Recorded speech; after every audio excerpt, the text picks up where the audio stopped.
Welcome to our second ever Teaching House Presents event. We've got a great show lined up. Without further ado, let me introduce Ben Feben. Thank you very much. Okay, thank you. So, I'm Ben. I'm going to talk to you about this idea here, grammar mimes. So this is the plan for today. We'll try and link it with what we're all doing already, and then introduce this idea, motor imaging, provide a rationale for the technique, work through a model together, and then try and generate some ideas to go home with at the end. So off we go. Here's a question. What do all EFL teachers have in common? And I think one thing that you and possibly your friends and family might say is that you talk with your hands. Lots of EFL teachers use their hands a lot when they're trying to make things clear, when they're trying to illustrate an idea. Here's some ideas that you might have mimed, used gesture to capture before. Okay, we're going to go straight into groups. So in small groups, 2s and 3s, can you choose a couple of these and say what you've done to help a student understand one of these words, previously using your hands, or equally what you might do if they asked you about one of these words tomorrow? For example, running, something like that, maybe. Okay, in groups, small groups.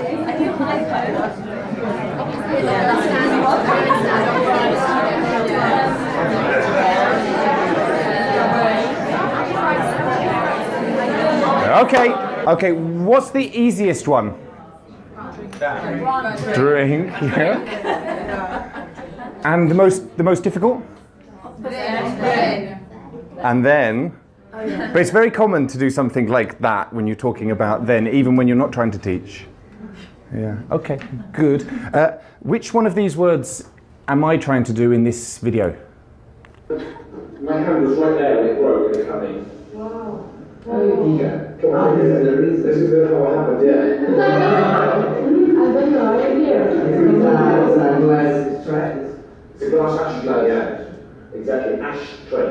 Ash is when you smoke, and then at the end of the cigarette, it's something black. This is ash. And there's a tray, you know, a tray in McDonald's? There's an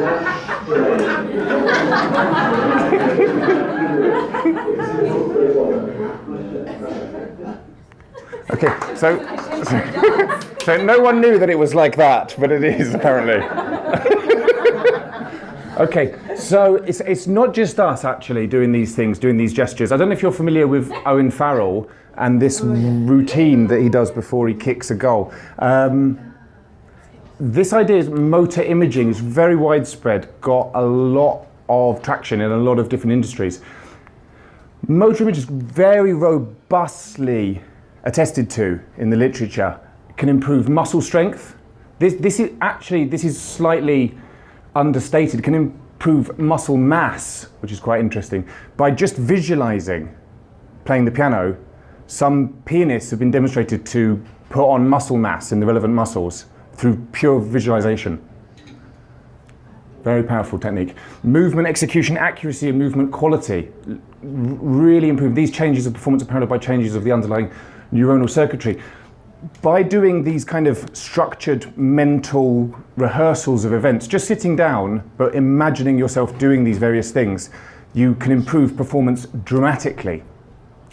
And that's further attested to by the fact that in so many elite activities, this is a common technique in sports, in surgical skills. This is how I first became interested in this. My brother's an anaesthetist, and he told me one time that a lot of his friends who are surgeons spend a lot of time visualizing the procedures they're going to be doing before they do them. And it's quite a structured thing, and it's quite accepted practice in surgery. If you want to learn how to suture really fast under pressure, you spend a lot of time imagining yourself doing these perfect sutures, and it really does improve the way you do it. And some of these quotes here are from this article I was reading last night, which is from a study into astronauts using motor imaging. I'm sure you're vaguely aware that astronauts lose a lot of muscle mass when they're up in space, and when they come back down to Earth, they can't walk, they can't pick things up very well, they lose a lot of dexterity. It's been shown now that by doing these visualizations, these kind of mental rehearsals of normal routine things like picking things up and opening doors and things while they're in space, they lose less muscle mass and are therefore better able to adapt to life back on Earth. But it's not just these guys, it's also us. Motor imaging has been a thing in language teaching in the States with kids for a while. Back in 1985, there was a study published in a journal on reading, and it was very influential. And basically the idea comes from the fact that teachers observed that students, when they learned new words, would do these little movements, these kind of like half-formed ideas with their hands as they were learning vocabulary. And then as they were then using vocabulary later, they'd recycle these same movements that they made when they learned it. And then some research went into it and it became quite established. A guy called Ulla Casale Manzano did a lot of the important early research in the mid-80s. And in the Journal of Reading, on JSTOR, he records this anecdote. He said, "I noticed that students in a college developmental reading class, when attempting to recall word meanings, made slight hand gestures similar to the ones the teacher had used when teaching those words. The students appeared to have learned incidental psychomotor meanings for the new words and to be using these to recall the dictionary meanings. Motor imaging provides intentional and systematic development of this psychomotor dimension of word learning." So this is an idea that's then translated here. This is the California Reading Association guidance from 2015 for teachers, and it suggests the following procedure in class. After learning a definition for a new word, children each come up with a seated pantomime of the word's meaning. Pantomime meaning gesture, meaning mime, meaning some way of showing what that word means to a person who doesn't yet know. After quickly looking around the room to see what the most common pantomime is, the teacher declares that as the movement for the new vocabulary word. And then for the rest of the day, whenever someone uses the word, all the class responds with a pantomime.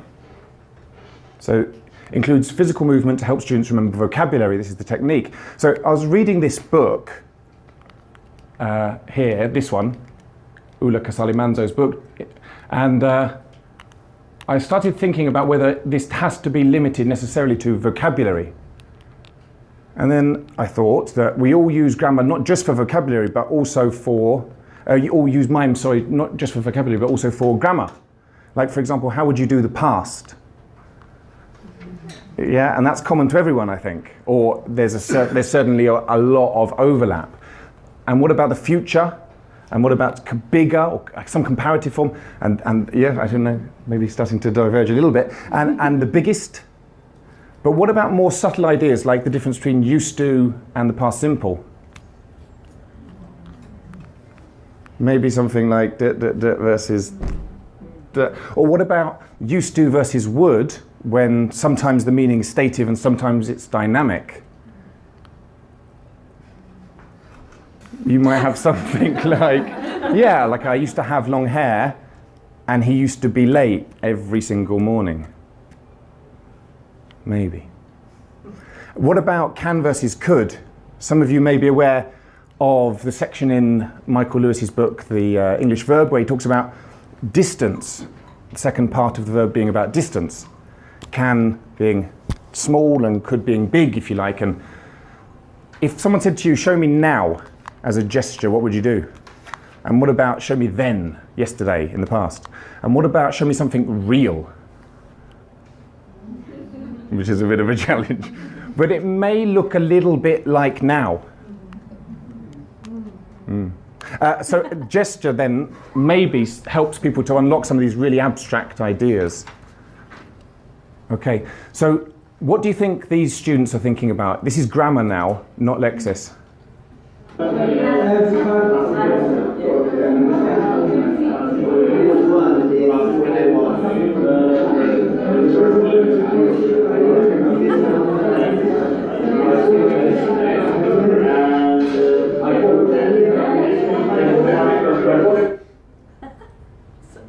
Past continuous and past. Yeah, that's correct. Yeah, amazingly enough. Past continuous and past simple is good, yeah. Okay, so here we've got this point about grammar mimes. So the rationale for the technique is that I think we all use gesture instinctively in class. And I think you'll agree, based on the conversation we just had, that we don't use gesture as systematically as we use what we say and what we write on the board, the timelines that we draw, the worksheets that we give out. It's not such a planned, proceduralized, thought through aspect of our teaching. Learners, I think, in many cases are not encouraged or prompted to make use of gesture in their learning. I think you'll agree that some students respond particularly well to gesture. When teaching house presents used to be called Oxford House Club, there was a gentleman called Mario Rinvon Lucri who came and did an Oxford House Club about movement in the classroom, and he said, which is controversial, that he thought that lots of kids who had a preference for running around and learning through doing, learning through action, so-called kinesthetic activities, a preference for, end up in prison in disproportionate numbers. That's very strong. But I think we can agree that some students respond particularly well to movement in class and to gesture. One of the things that really stopped me, gave me pause, was working with some French teenagers trying to explain that what we were talking about, continuous versus simple in the past, and I felt a little exhausted, a little naked, having written on the board, spoken, explained, given examples, drawn timelines, gone over, worked with them, talked, asked questions, elicited, etc., etc., etc., and still not achieved much. And I found that I was, in desperation more than anything, using these big exaggerated mimes and almost encouraging them, not in any thought through kind of way, but just I found myself encouraging them to copy my mimes and just really try and get them to concentrate on this idea, which is very abstract and quite philosophical and difficult if you're not used to thinking about languages in that way. And I think some students respond particularly well to gesture. You may agree. Gesture, I think, also has an immediacy. There's this idea that if a system is always moving, if a system is dynamic about relations, when we stop it, freeze it, chop it up, put it on the table and look at it, we remove something very essential about it. And if you focus with mime on grammar, you can talk about something, use grammar, and use mime to analyse it at the same time. You don't have to stop and go and write on the board or look down at a worksheet. It has a sort of immediacy, which means you can engage with grammar at the same time as text and intonation, at the same time as all the other systems that it interacts with to produce meaning. I think grammar, as we saw a little bit with this now being similar to real, being similar to close, being different from distance, I think grammar also, mime, also has the potential to make complex abstract ideas accessible. Okay, so the principles of the approach are: one, there is a focus on form. Some of you may be really hardcore, Stephen Krashen type, Bill Van Patten type people who think that you just communicate and you read a lot and then you learn, and that's fine. But in this approach, we believe that you focus on form explicitly. This is a quote from Rod Ellis. I don't know if you're aware of this article, 10 principles in ELT, very good, kind of things we know at this point in the industry. Anyway, one of them, we focus on form. Instruction needs to ensure that learners also focus on form. Theorists such as Schmidt and Long are insistent that focus on form refers to form-function mapping. So we're not talking about this global idea of well-formedness, an ear for correct. We're talking about focusing on grammar, learning about the present perfect, whatever. So that's one of the principles of this approach. Another is that noticing works. Here's a quote from Hedge. There's now some evidence from classroom research that grammar consciousness raising tasks can promote significant gains in acquiring the target grammatical structure. So I'm not saying that you tell the students what the mimes mean and then they use the mimes to listen to your explanation. I'm saying that you teach the students some mimes, or you work out the mimes together, and then you use the mimes to explore what the grammar means, and the mimes change and adapt as the understanding of the grammar changes and adapts. The mimes are a proxy for the grammatical meaning. They're not something that you use to present, they're something that the students use to investigate, as you'll see in a minute. And the last thing is that gesture improves recall, which is a contention supported by lots of research. Here we've got Casale in 1985. Statistical analysis indicated that for recall and recognition learning, motor imaging instruction was significantly more effective than other two methods. Here the other two methods were a personalization of new vocabulary technique and a traditional definitions and worksheets technique. Okay, So let's do an example. So a model lesson. Yeah, we'll skip through it, we'll rush through it, and we'll focus on the Mimes bit. So the lesson goes like this. Start off with an accident story. Here I've got a scar on my finger. Lots of teachers I know use a story about a scar as a cover lesson because it doesn't take any preparation. So I've got a scar, and then the students guess what happened to me. And we elicit some vocabulary like slip over or whatever, and then I tell them what happened, and they listen and they check their predictions. And then we move on and we do the Mimes. So I'll just tell you the story super quick. Basically, I was working in a pub and there was a fight and someone tried to throw an ashtray at someone else, and I tried to catch it, but I ended up cutting myself.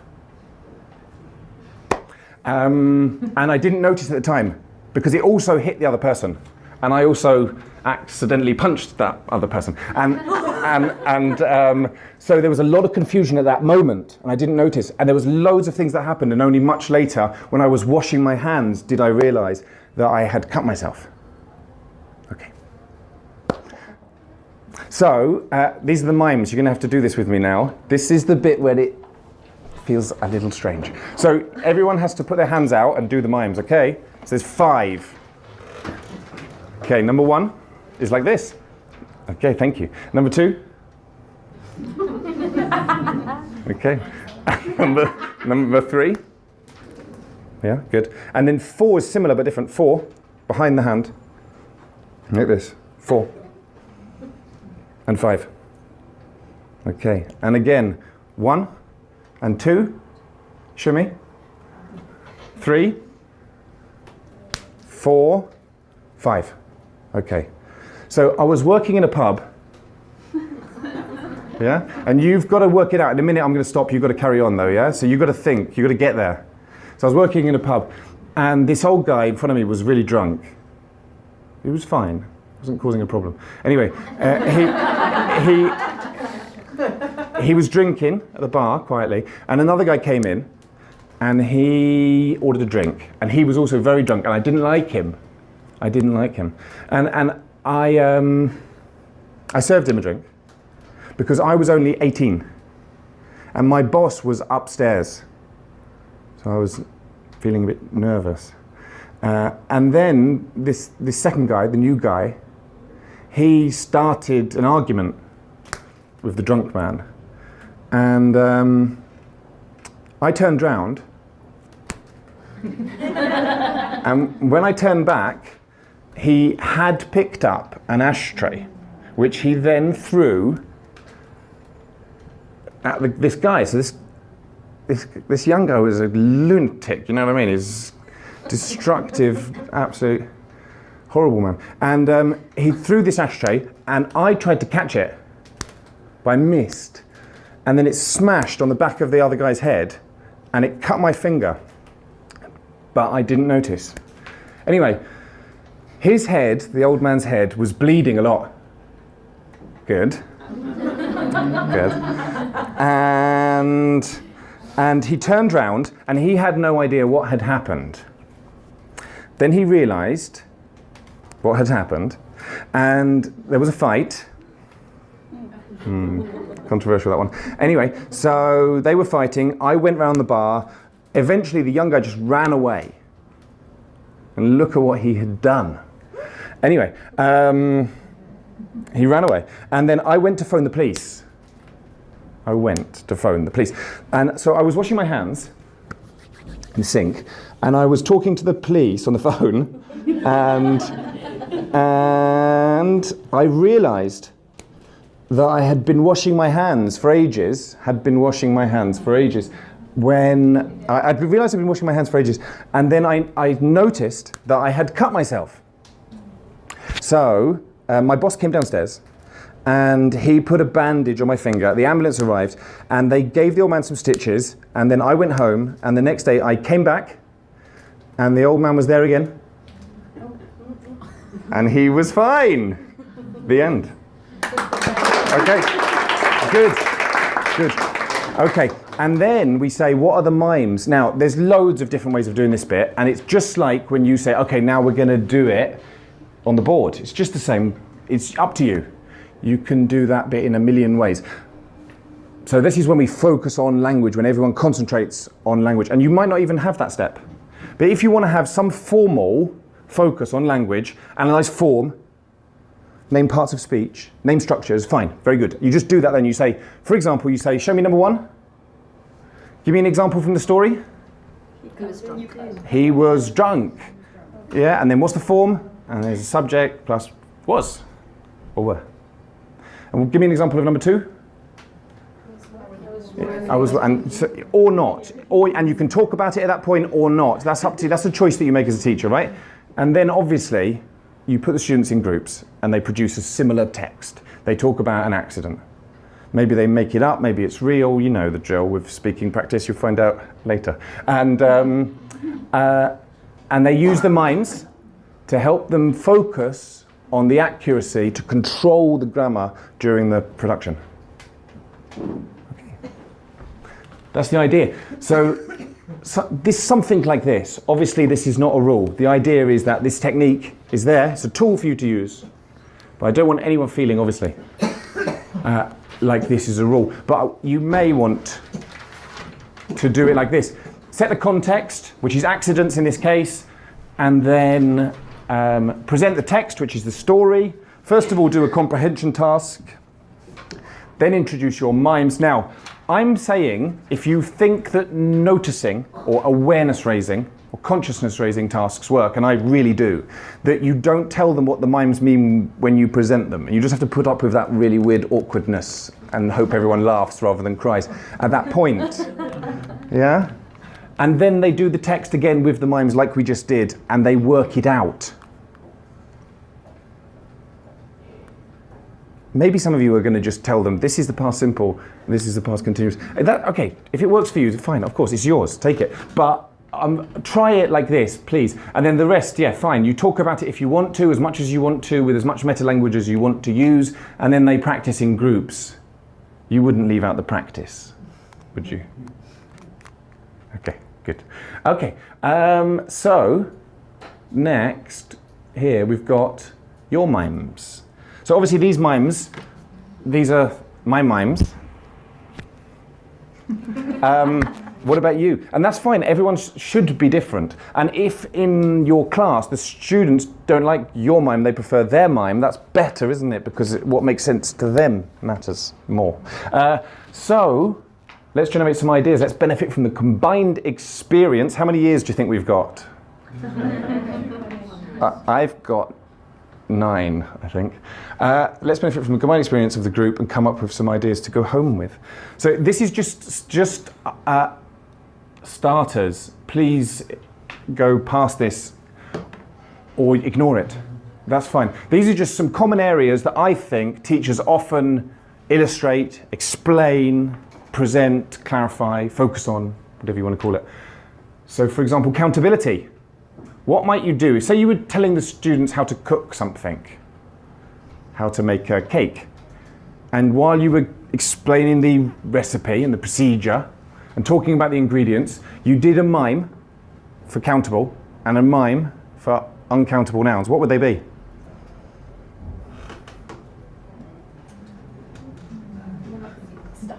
Uncountable is often quite exciting. Water, uncountable. Yeah, you think about a liquid, or you think about a powder, or you think about something, some mass, some stretchy something, some dough. Yeah. But obviously you can have an egg and some egg. Like you wouldn't have an egg in your beard. But you might have some egg in your beard. So it's not necessarily the noun, it's the use of that noun in that sentence. Okay, so choose one. So in groups again, back to groups, choose one of these and come up with some mimes.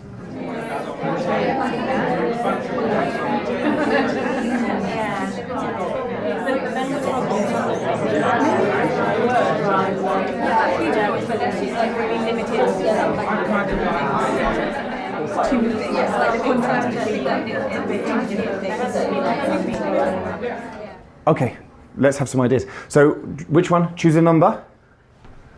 3. Okay, let's see. Okay, this weekend I'm going to Paris.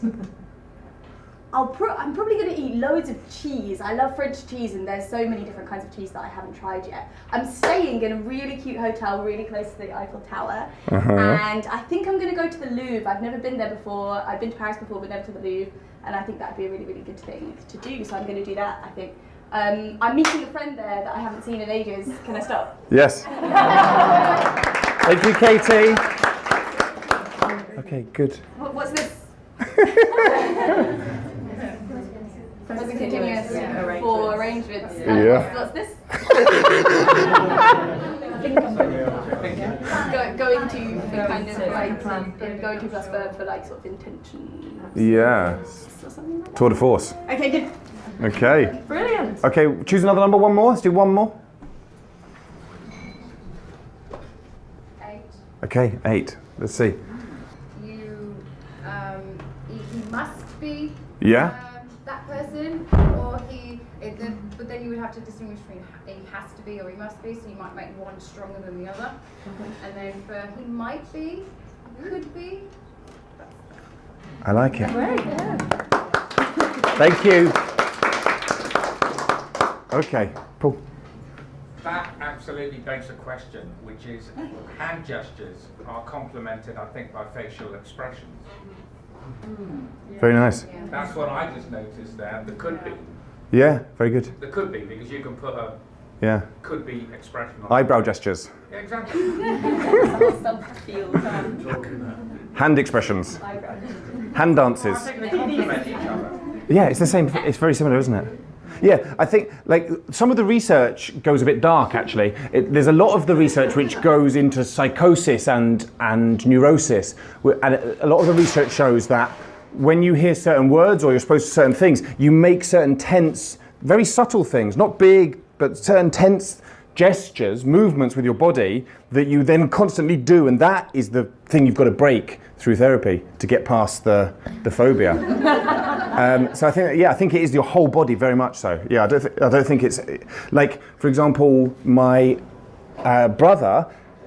One of the physio things they do with arthritic patients with ankles and knees is get them to visualize moving their knee really fluidly when they can't because they're very arthritic, and they can get significant improvements in the range of movement through the visualization, and that's the knee.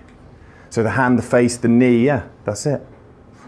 Because ultimately what we're talking about is the brain, aren't we? What we're saying is that in your brain, when you move stuff around your body, you tell your brain to write code, write something, write meaning that you can then later access. And that can support language, movement, astronauts, whatever. Okay, good. All right. Thank you. That's all.